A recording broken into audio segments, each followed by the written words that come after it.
Tunde hadn't been out for weeks. Work had swallowed him whole. The endless marketing campaigns, meeting with clients, and casual mentoring sessions for interns. But tonight was different. He had planned to go home and watch some series at home after Ada had cancelled their date, but his friends had convinced him to join them at the Olive and Wine, a new restaurant in town. Come on, Tunde, you've been cooped up too long. Tonight's for catching up. Drinks, good food, fun. He had hesitated. He didn't usually go out on a Friday evening, but he agreed. Anything to step out of the office, to clear his head, to think about nothing. The restaurant was warm, with soft jazz playing over dimmed lights. Candles flickered on every table. Tunde's friends had snagged a table by the window. He slid in beside them, masking his nerves with casual smiles. "You're quieter than usual," one friend teased. "What's up with you? You've been checking your phone like a man with secrets." Tunde forced a laugh. "Just work stuff, nothing serious." But his eyes were scanning the entrance, the city nights, the passers-by, anyone stepping in. And then he saw her, Ada. From across the street, she walked confidently into the restaurant, a different woman from the one he had waved off earlier at the bank. She had gone home, he realized, changed into something elegant. A silky, deep red dress that hugged her frame in the perfect way. Her hair flowed loose over one shoulder. The small heels made her sway just so. Every step was deliberate. Tunde's chest tightened. His friends noticed. "Whoa, look at you, man. You suddenly went distant. Who's making you like this?" He shook his head, muttering, "No one, just nothing." But he couldn't look away. He watched as she walked past tables, her focus elsewhere. And then she walked with someone, Daniel. The same Daniel, the customer who asked her out and had that effortless, confident grin. They were laughing quietly, sharing something intimate, leaning close. Ada's hand brushed his arm. Tunde's stomach sank. His friends noticed the tension. "Okay, seriously, what's wrong?" one friend nudged. "You look like someone just walked over your heart." Tunde's fingers twitched at the table. "Nothing," he said again. "Just tired, long week." But he wasn't tired, not really. His heart was racing. He could see Daniel pull a chair out for her, the effortless, gentlemanly gesture. Ada smiled, the same soft smile he had seen at the bank, but now it was reserved for Daniel. Something about that smile made him feel invisible. He swallowed hard. He had to focus on his friends. He took a sip of water, pretending the cold liquid calmed him, but his mind wasn't on anything but her. Meanwhile, Ada had chosen the restaurant for a quiet dinner with Daniel, unaware that Tunde might be anywhere nearby. Her phone buzzed with messages she hadn't yet checked.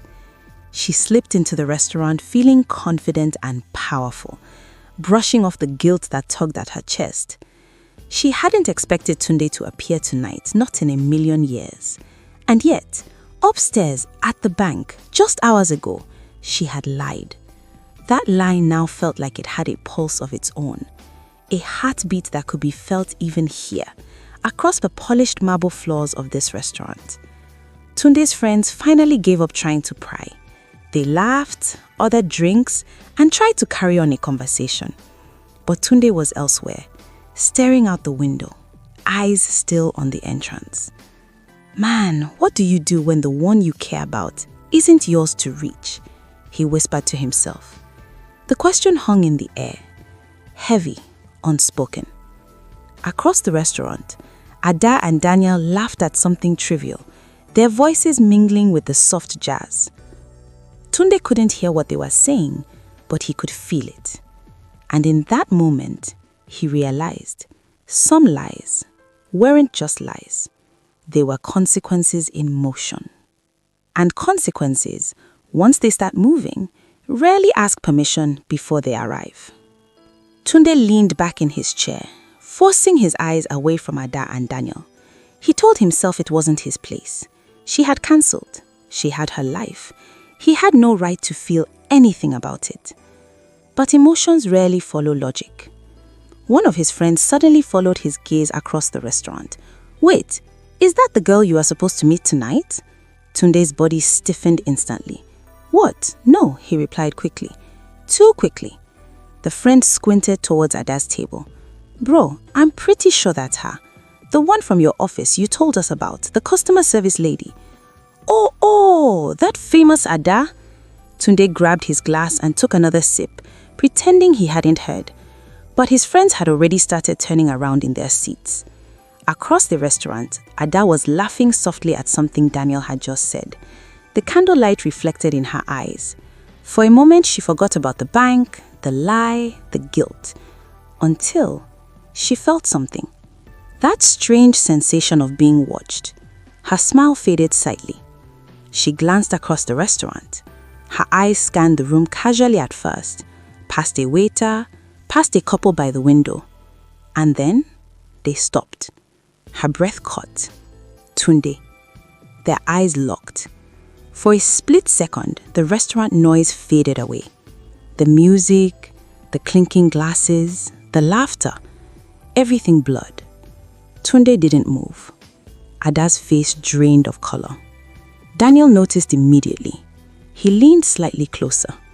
You okay? Ada blinked quickly. Yeah, But she couldn't finish the sentence. Daniel followed her gaze. His eyes landed on Tunde. For a moment, Daniel simply observed him, calm, curious, measuring. Then, Daniel looked back at Ada. Something subtle shifted in his expression. Not anger, not jealousy, something harder to read. Meanwhile, Tunde's friends were now fully invested. Bro, that's definitely her. Isn't that the same guy who always comes to the bank? One friend leaned closer to Tunde and whispered, You're not imagining this, right? Because it looks like your date came with another date. Tunde didn't respond. His jaw tightened slightly. Across the restaurant, Ada suddenly stood up. Daniel looked up at her. You need a minute? She nodded quickly. I'll be right back. But her steps weren't heading towards the restroom. They were heading towards Tunde. Each step felt heavier than the last. Every eye at Tunde's table followed her. Tunde slowly stood up, not angry, not shouting, just standing, waiting. Ada stopped a few feet away from him. The silence between them felt louder than the entire restaurant. Tunde spoke first, quietly. So, your aunt is feeling better? The words weren't loud, but they landed like thunder. Ada opened her mouth. No words came out. Back at the table, Daniel watched the scene carefully, his fingers tapping lightly against the glass of water in front of him. His calm smile had disappeared. The restaurant had suddenly become very interested in this unfolding drama. Tunde's friends leaned closer. Ada swallowed hard. Tunde, I can explain. He gave a small nod. Please do. But before she could say anything, Daniel stood up and began walking towards them.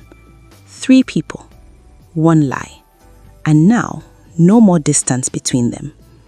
Ada stood frozen between the 2 men. Daniel stopped beside her. Tunde looked directly at him. Neither man spoke, but something had clearly begun, and for the first time that night, Ada realized the evening wasn't just complicated, it was about to become a choice. Some choices break hearts, others reveal them. Next time, someone will finally say the truth. But the question is, who will she choose?